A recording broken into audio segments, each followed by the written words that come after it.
नमस्कार दोस्तों, मैं सुनीता त्रिपाठी अपने YouTube चैनल चर्चा में एक नई दास्तान को लेकर हाजिर हूँ। आज हमारी बातचीत होगी एक ऐसी दिल दहला देने वाली कहानी को लेकर जिसकी याद आते ही आज भी हृदय अथाह पीड़ा से भर जाता है। जी हाँ, हम चर्चा कर रहे हैं एक ऐसी लड़की की जो हमारे आपके बच्चों की तरह ही हसीन जीवन के सपने देखा करती थी। खूबसूरत थी, जवान थी, मेहनत के बल पर अपने पैरों पर खड़ी भी हो गई थी। विवाह भी तय हो गया था, शादी की महावर पैर में लगने वाली थी, लेकिन तभी एक ऐसा हादसा हुआ जिसने उसका सब कुछ छीन लिया। ये तस्वीर उसी खूबसूरत लड़की की तस्वीर है जिसने जीवन तो बहुत लंबा जिया, लेकिन वो जीवन ऐसा था कि उसके साथ रहने वाले, उसको जानने वाले, उससे प्यार करने वाले पल पल ये प्रार्थना करते थे कि भगवान अब इसको ऊपर बुला लो। आखिर क्या हुआ था उसके साथ? वो कौन सी कहानी है जो आज भी लोगों के दिलों को व्यथा से भर देती है? जानेंगे हम विस्तार से। घटना है 27 नवंबर 1973 की। मुंबई के KEM अस्पताल में ट्रेनिंग नर्स के तौर पर काम करने वाली 25 वर्षीय अरुणा शानबाग रात में अपनी ड्यूटी पूरी करके घर जाने के लिए तैयार हो रही थी। यूनिफॉर्म चेंज करने के लिए वो बेसमेंट में गई।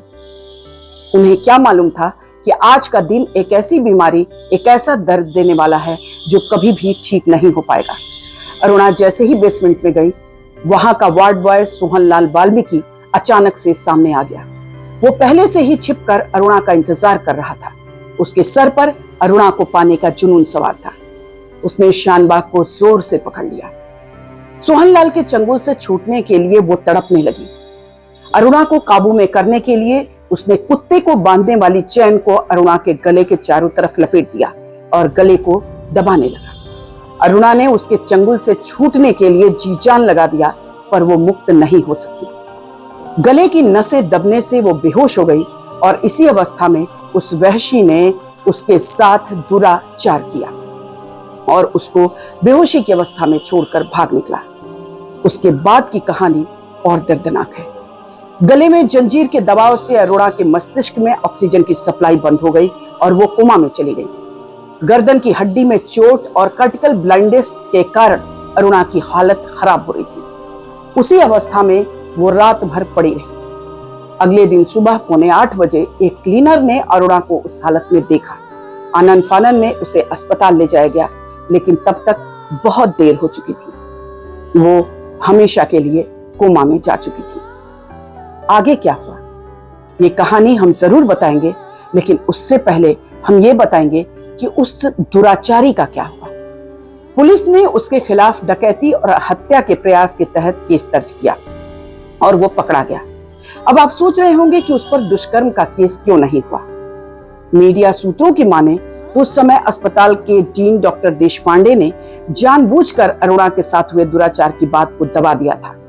हालांकि यह कहा जाता है कि उनकी नीयत गलत नहीं थी। दरअसल अरुणा की शादी उसी अस्पताल के एक डॉक्टर के साथ तय हो चुकी थी और कुछ ही दिनों में विवाह होने वाला था। 1973 में इस तरह की घटना को बहुत सीरियसली लिया जाता था। इसीलिए डॉक्टर देशपांडे ने अरुणा के साथ हुए दुष्कर्म की घटना को उजागर नहीं किया, ताकि ठीक होने पर उसके विवाह में किसी भी तरह की अड़चन न आने पाए। दुष्कर्मी पकड़ा गया। उसे कोर्ट से डकैती और मारपीट के लिए 7 साल की कैद की सजा मिली। बाद में वो छूट भी गया, लेकिन अरुणा की जिंदगी दोबारा पटरी पर नहीं लौटी।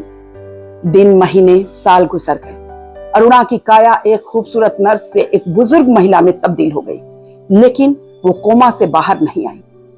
अरुणा के साथ जो कुछ भी हुआ, उसने मानवता के दोनों चेहरों को दिखाया। एक तरफ इस कांड के बाद अरुणा के रिश्तेदारों ने उसकी सेवा से हाथ खींच लिया, वहीं दूसरी तरफ अस्पताल की नर्सों और वहां के अन्य कर्मचारियों ने जी जान लगाकर लगातार 42 सालों तक उसकी सेवा की। अस्पताल का एक बेड अरुणा के लिए रिजर्व था।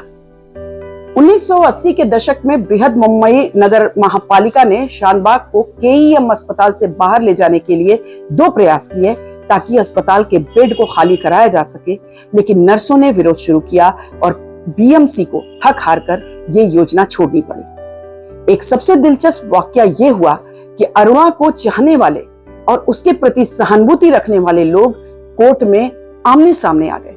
अरुणा की दोस्त और पत्रकार पिंकी बिरानी ने सुप्रीम कोर्ट में एक याचिका दायर करके उसके लिए इच्छा मृत्यु का आदेश मांगा, लेकिन केईएम अस्पताल के कर्मचारियों और नर्सों ने अरुणा के जीने के अधिकार की लड़ाई लड़ी।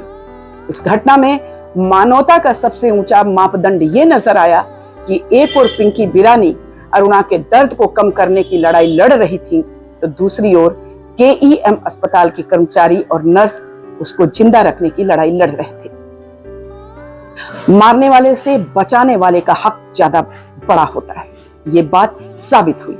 सुप्रीम कोर्ट ने अरुणा के इच्छा मृत्यु की याचिका को खारिज कर दिया। आखिरकार 18 मई 2015 को अरुणा ने अपना शरीर त्याग दिया। अस्पताल के कर्मचारी और नर्स अंतिम समय तक जी जान लगाकर अरुणा की सेवा में जुटे रहे।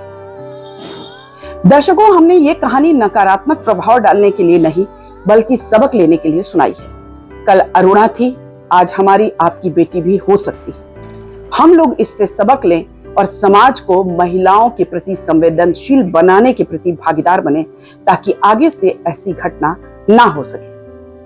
अभी हाल ही में कोलकाता में आरजीकर अस्पताल में महिला डॉक्टर के साथ जो हुआ, वो भी इसी तरह की पुनरावृत्ति थी। ये चर्चा इसीलिए जरूरी थी, अरुणा शानबाग की कहानी को जानना भी आपके लिए इसीलिए जरूरी था। दर्शकों, हमारा ये कार्यक्रम कैसा लगा, अपनी प्रतिक्रिया जरूर दें। हमारे चैनल को लाइक करें, सब्सक्राइब करें और शेयर करें। नमस्कार।